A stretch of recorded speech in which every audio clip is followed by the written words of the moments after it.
Let's bring out our next guest. It is best-selling author from the Wiseman Group. You're going to love this presentation. Ladies and gentlemen, please welcome Miss Liz Wiseman.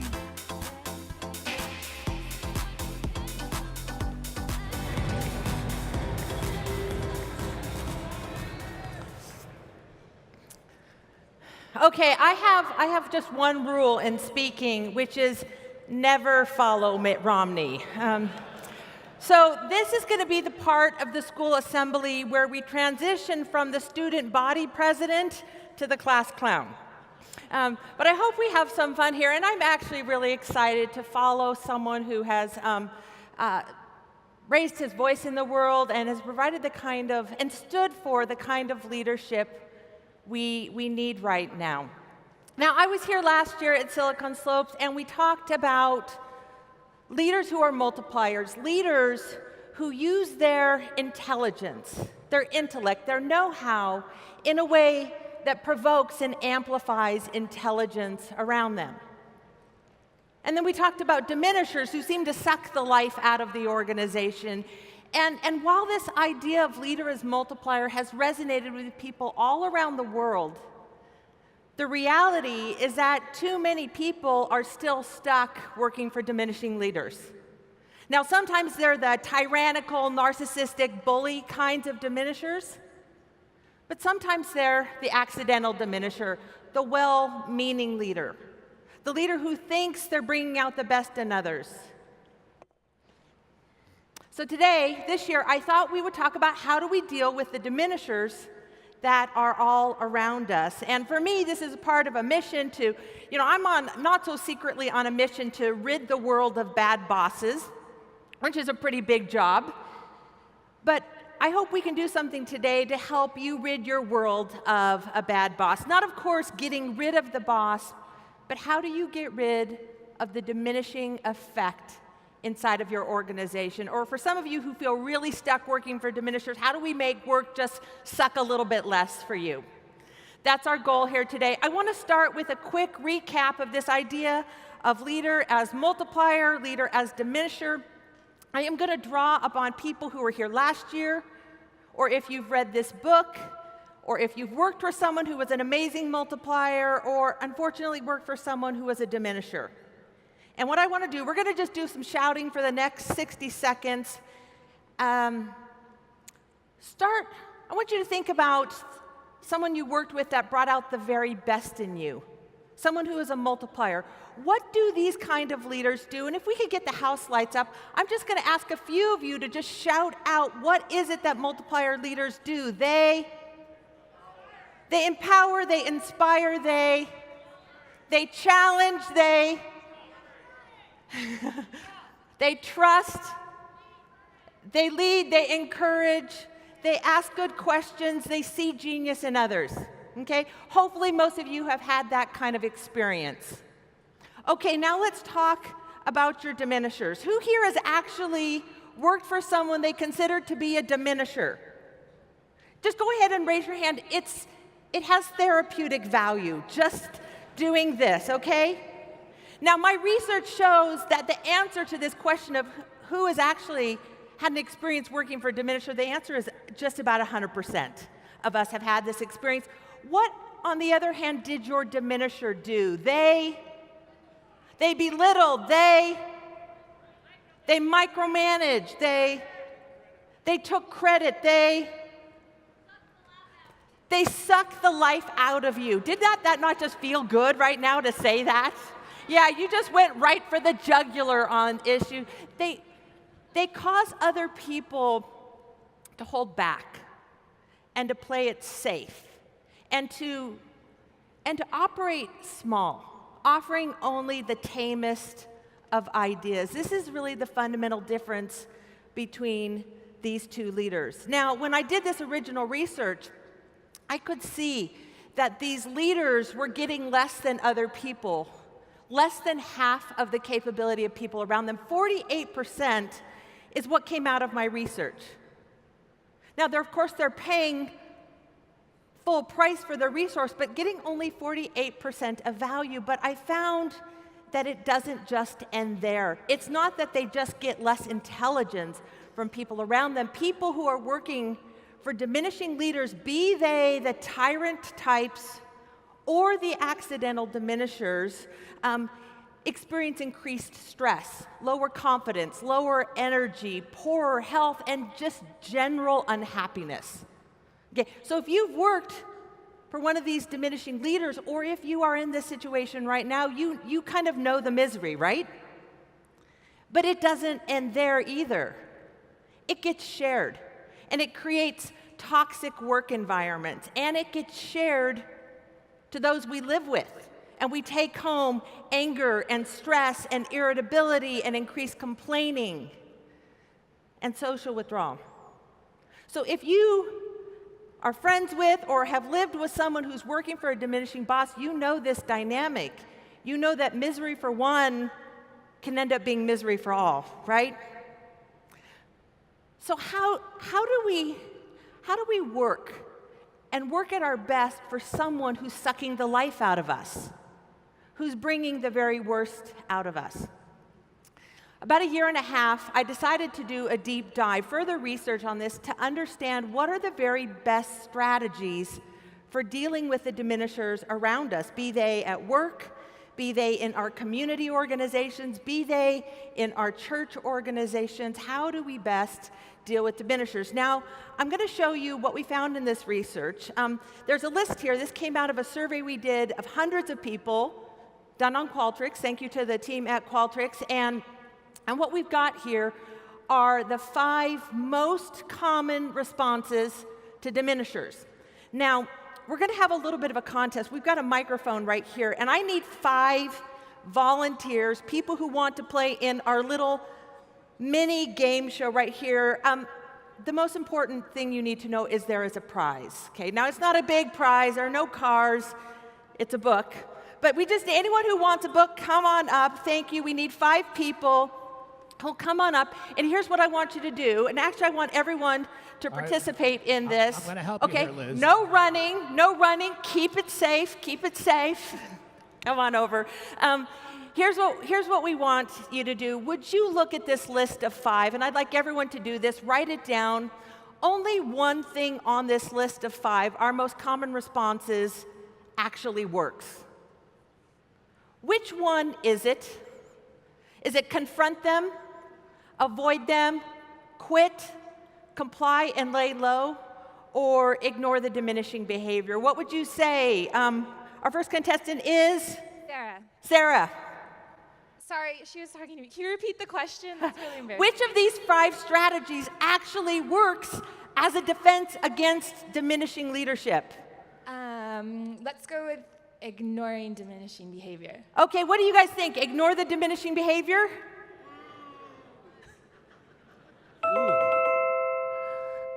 That is actually correct. It is ignore the diminishing behavior. Okay, thank you. You got this on the first response. Well, good. Yeah, so give it up for her. Yeah, hear it for Sarah.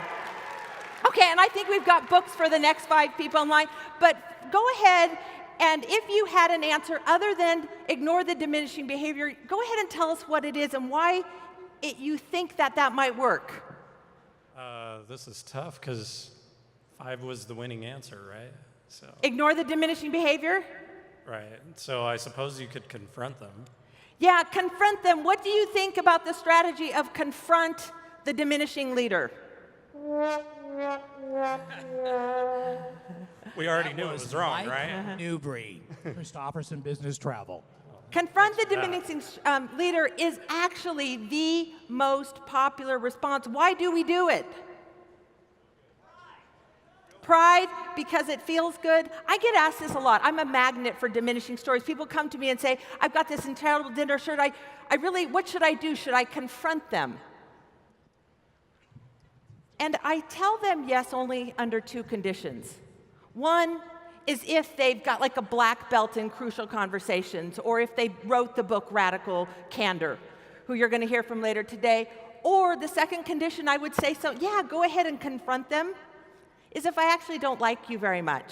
Then I would say, yeah, that's a great idea. Why don't you sit them down, tell them what's on your mind, and tell them it's an intervention from the whole team. That actually doesn't work. How about avoid them? What happens when you avoid? Does anyone like a case for avoid? Well, avoiding them, you don't have to deal with them.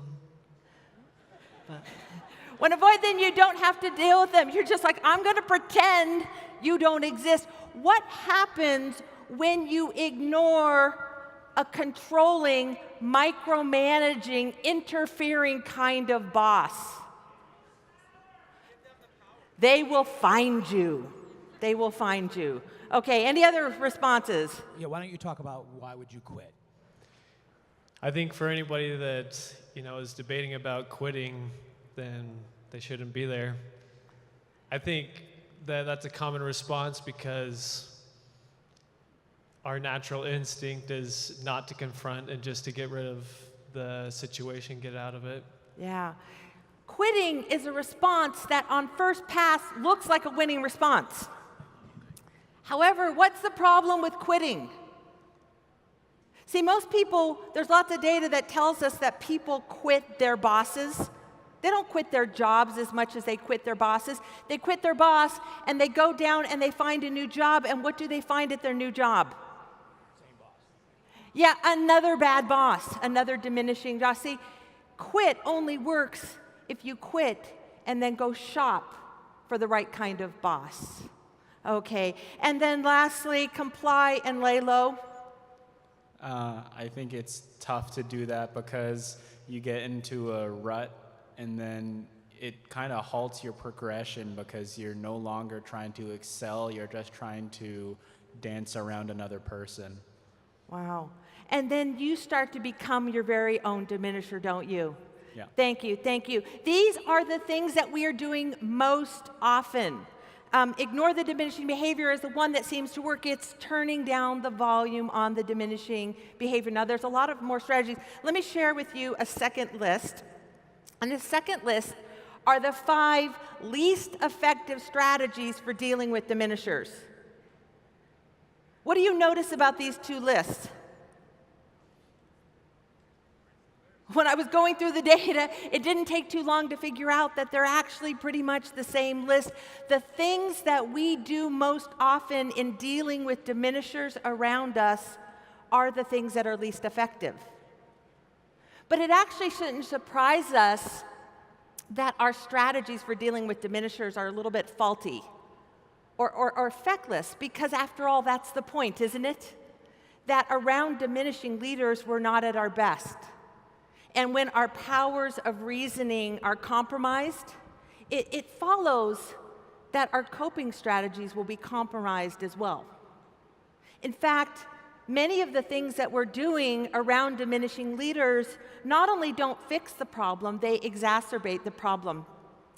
I want to walk us through 2 different cycles, one sort of a downward death cycle of diminishing leaders, and another cycle that reverses that trend. So let's say you work for a micromanaging control freak of a boss who obsesses over the most minute detail and is constantly in your business. That's their behavior.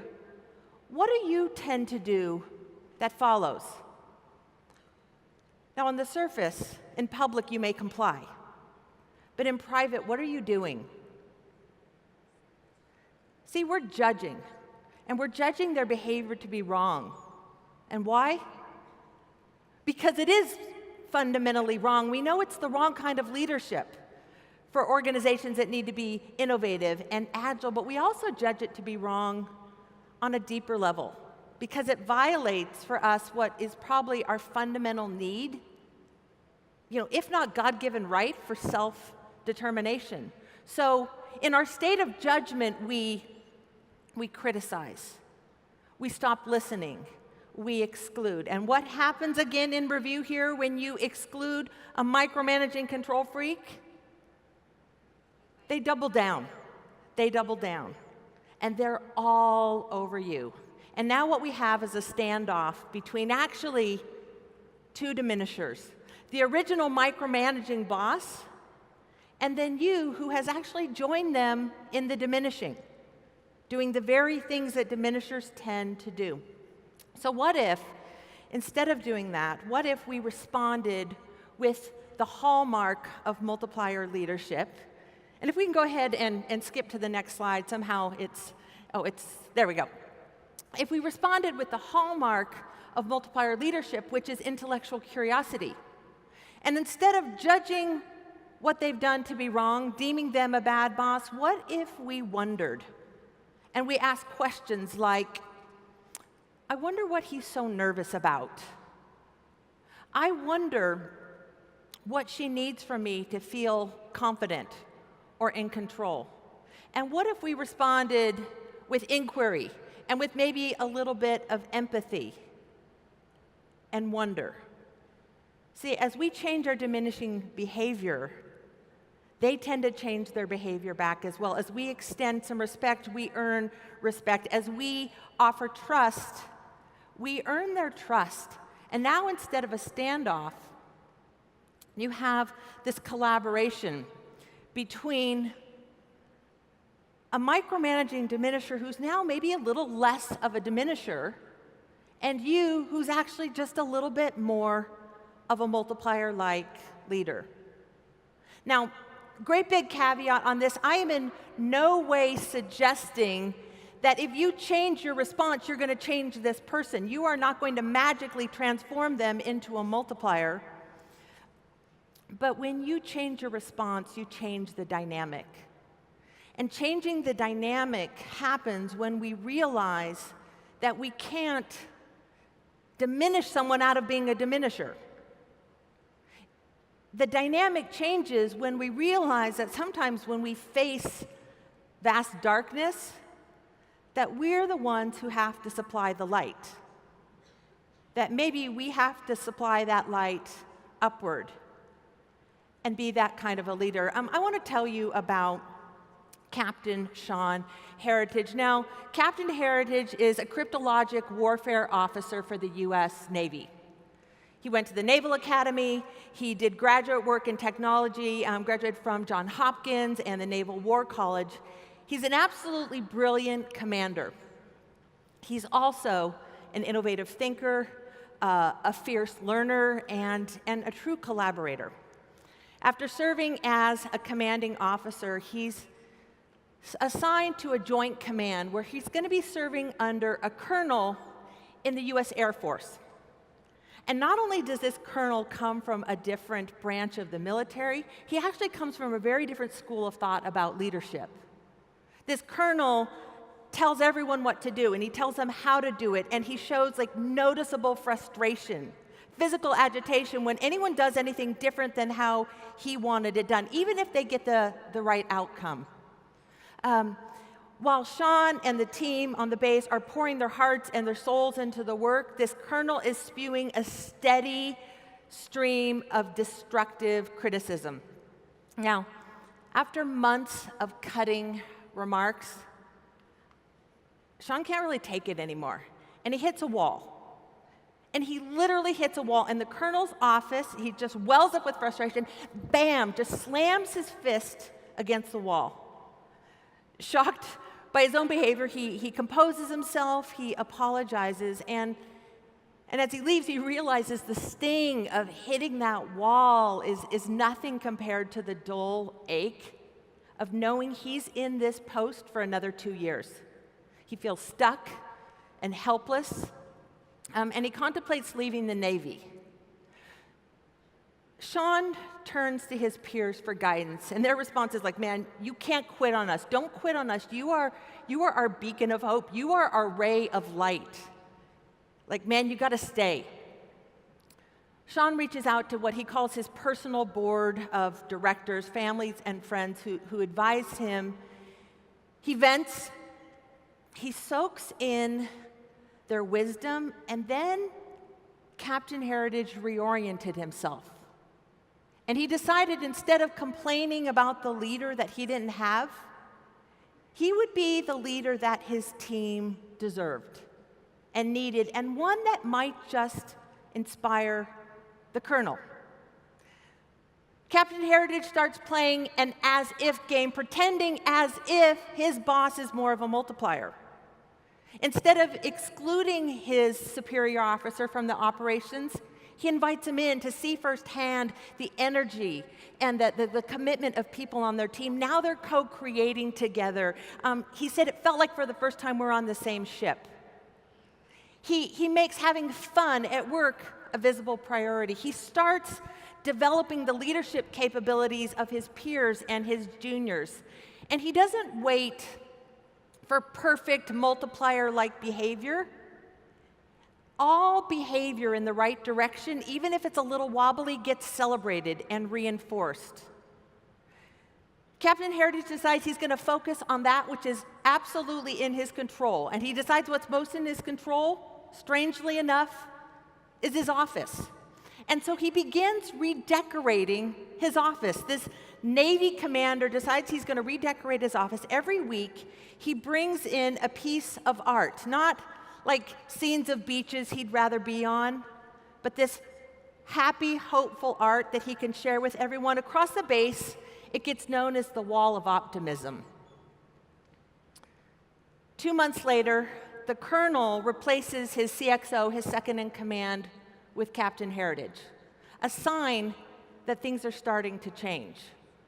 A year later, when the colonel retires, at his retirement party, he speaks about the deep and lasting impact that Captain Heritage had had on him and how it changed the way that the colonel led. Not long after that, Captain Heritage gets a call from a 4-star admiral who leads the U.S. Cyber Command at the NSA.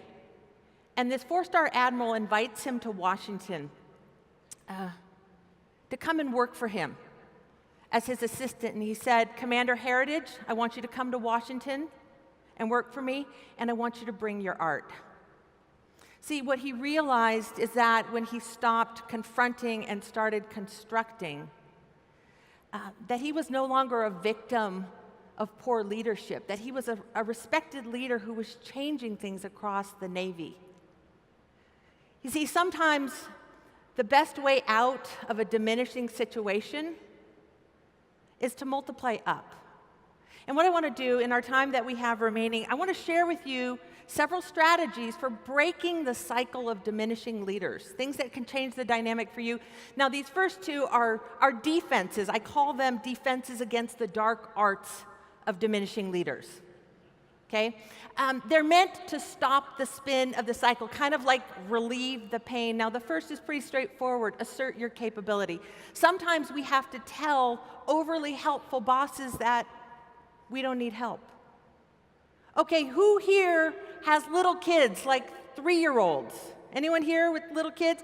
What happens when you do something for your 3-year-old that the child can actually do for herself? What do they say? I do it.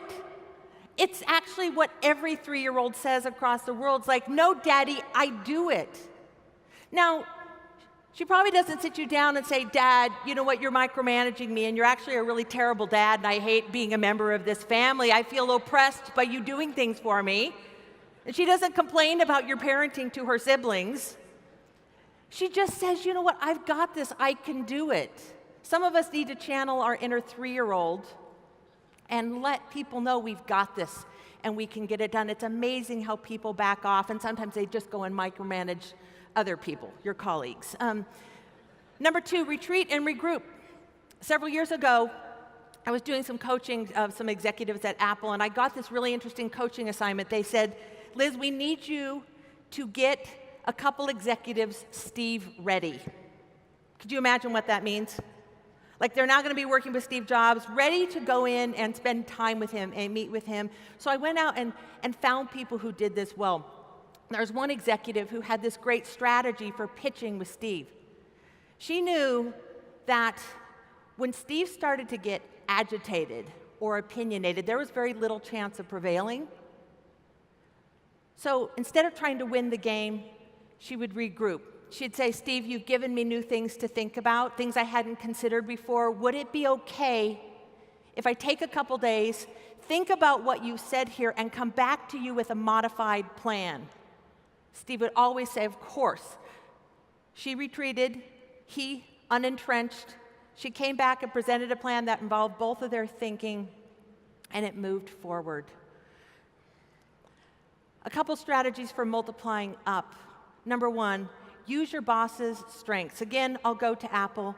As Mitt said just a few minutes ago, rather than obsessing over your boss's flat spots, maybe you better use your boss's capability. Ron Johnson led Apple's retail presence, a part of the business Steve was very involved in. Now, he could have let his notoriously hands-on boss dictate everything, but Ron understood Steve's genius.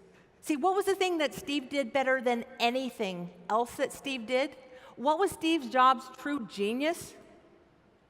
See, Ron understood it. Steve made things better. So Ron would take his team's work and he would put it in front of Steve and say, here's our plan for a new flagship store. And he would ask him a single question, and you know what this question is, don't you? Steve, how could we make this better? Steve does his thing. Ron walks away with great work made even better, with him and Steve always on the same side of that great work. Number two, give people a user's guide to you. Now, if you're lucky, you have a multiplier boss that sees your native genius, that thing that you do easily and freely. They recognize it, and they put it to work at the biggest, hardest problems of the company. But we actually don't need to wait around for someone to recognize our genius. We can give people a user's guide.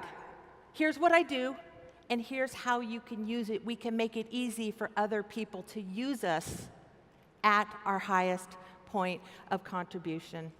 And lastly, like Captain Heritage, we can invite an overbearing boss to the party rather than trying to keep them at bay. But don't just invite them in, tell them how you would like them to contribute. I find that when we invite diminishers in, they actually give us more space. Now, what you see up here, for those of you who want to dig deeper, made some resources available. You don't have to go out, get the book, read the book. There's a one-page handout available at this URL, and there's also a free copy of the Dealing with Diminishers chapter that will go through not only these 5, but 13 other strategies for how to break the diminishing cycle. In the minute we have left, let me leave a final thought. That while this diminishing dynamic is very, very real, it's not inevitable. It's not inevitable. When dealing with controlling bosses, we have far more control than we think. See, we get to choose whether or not we embrace lowered expectations for ourselves. We choose, how much legitimacy to grant to somebody else's point of view. And we choose whether we're going to complain about the leader that we don't have, or we're going to become the leader that our team and our company needs. Earlier this week, our country celebrated the life and contribution of Dr. Martin Luther King, who said, the ultimate weakness of violence is that it's this descending spiral, begetting the very thing it seeks to destroy. Instead of diminishing evil, it multiplies it. Returning violence for violence multiplies violence, adding deeper darkness to a night already devoid of stars. And then he says, darkness cannot drive out darkness. Only light can do that. Sometimes when we face a leadership void in our companies, in our government, in our places of community and worship, sometimes we have to supply the light. But when we do, we create organizations where every mind matters and where every voice gets heard. And I actually think this might be one of the great hallmarks or even the legacy of Silicon Slopes, is not an industry started by a couple lone geniuses, but maybe an industrial democracy where innovation is born of many minds. Thank you. Liz, thank you so much for being here. I think I can represent everybody in this room by saying that Like this inspires us, it motivates us. I'm actually curious, by show of hands here in the room, who here in this room has been multiplied by the things that Liz has taught us directly or indirectly in your careers? That's phenomenal. That's phenomenal. So anyway, I'm grateful to be here and be able to ask you a few questions. So the first thing that I want to ask you is, like, help us understand the mind and the nature of a diminisher. Are these like narcissists? Are they like? You know, when I started my research, I really was out to rid the world of bad bosses, and I saw these diminishers that I thought that seemed to be these tyrants and these narcissists, and often really insecure people who had to every day prove they were the smartest person in the room. But you know, the more that I dig into this, the more I realize that most of the diminishing comes from benign intent. Like, it comes from good intent. And so many well-intended leaders end up having a diminishing impact. I actually don't worry that much about the narcissists and the bullies anymore, probably because there's not a whole lot that we can do there. But there's a lot that we can do with the accidental diminisher. In some ways, what we're doing is we're teaching our leaders how to lead us. What gets a person to that point where they might be considered a diminisher? And what, like, just showing up to work some days. Like for me, it's waking up. You know, is some days just going to bring out my inner accidental diminisher. Okay. Is it pride? Is it intellect? Is it IQ? Is it, like, what is it though that, like, they're not narcissists, right? Like, narcissists, I think, is like 1% to 2% of the population, right? So like, what gets people there? Like, just so we can, I guess relate or understand. Here's what I think tends to bring out our inner diminisher. It's pressure, it's urgency, it's all eyes on us. Most managers are over-contributing. Or what they're doing is they're taking behavior that makes sense in an emergency situation, and then they're applying it universally across the board. Dave, I had this one experience. I got asked to come out to the Yale Medical School and teach some of their physicians. So these are physician leaders. And we're having this great experience. We're spending a day learning about multiplier leadership. And at one point, it was all going great until it wasn't. And then after lunch, there was a mutiny in the class. And these are the people who run the residency programs. They work with really, really bright people. And at one point, they just said, like, Liz, like, we love this idea of multipliers, but we don't think you actually understand our world. You know, they're saying this like, I've never been in a hospital before. And they said, we deal with life and death. And we get what you're saying. We should ask questions and use other people's genius and all of that. But see, when someone's flatlining in OR, this is not a multiplier moment. And I recognize that. I'm like, yeah, if it's my son or daughter on the table, like, yeah, you know, they're like, we yell and we scream at people to save a life. And, you know, often bosses in the corporate world have to yell and scream sometimes to save a project. And they said, these aren't multiplier moments. And so I asked them, what percentage of your time are you in those life and death situations? And they came back and they said 3 to 5%. And I'm like, so for 3 to 5% of your time, it's probably appropriate to dictate and micromanage and yell and throw things if you need to save a life. But what about the other 95 to 97% of your time? And that requires a very different way of leading. And when we lead like a multiplier by rule, that 97% of the time, we've earned the right to be a diminisher by exception. And so to answer your question, I think what gets a lot of people there is just pressure and a sense of urgency that we erroneously apply across all of our work, which isn't all urgent. Is it generally self-seeking? Is that people who end up in that category of diminisher? And I think people probably switch back and forth, right? One day they could be a multiplier, one day they could be a diminisher, but... Which in some ways is worse when you work for bosses that you can't quite figure out what they're doing. Interesting. I'm curious, from the standpoint of someone who's reporting. One of the things that I love about you, and I think just a philosophy in general, I love people who the vast majority of interactions with people in their lives, those people end up better off because of them, right? So I love that you touched on how do we interact with a diminisher boss? And I'm curious your perspective on, have you seen people because there's always this fear of retribution, right? Which I think is more magnified than the reality. I think a lot of bosses love critical feedback, right? So have you seen people do anonymous feedback? How about buy the book Multipliers, write a little note, maybe type it. You don't want any handwriting analysis. You know, Dave, going when on, the book first slip came it under out, the door. when the book first came out, we got a bunch of inquiries to our website asking if we could establish an anonymous service where people could send the book to their diminisher bosses. And I'm like, wow, what a great idea. We should totally do that.